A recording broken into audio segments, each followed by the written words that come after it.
But do you not accept as well that if they're taking more money from the system, that is therefore harder for schools to provide these anti-poverty services? Well, I don't disagree with you. So, I mean, your question is tricky because I'm sympathetic to what you're saying.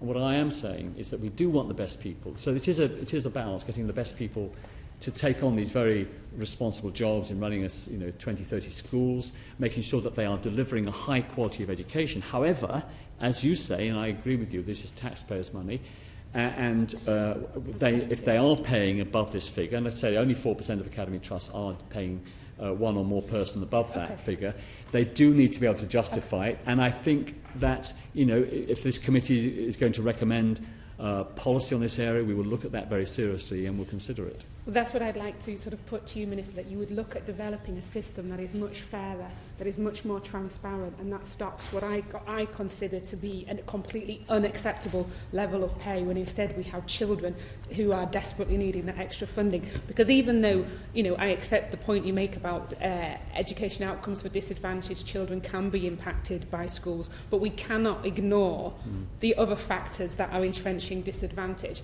And so therefore it seems obscene that we are giving the money to people, to CEOs of these academy trusts, when we have so many children who aren't benefiting from it. And I would ask that you would go away and sort of look at whether or not you can concretely limit it based on something like a fair system, like the number of children or the number of schools.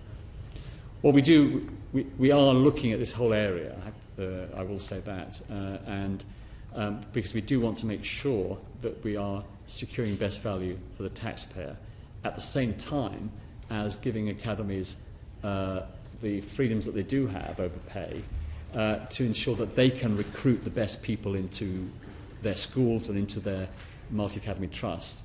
It is an area of policy that we are keeping under review, but you need to remember, though, that we need to get those best people working in our schools.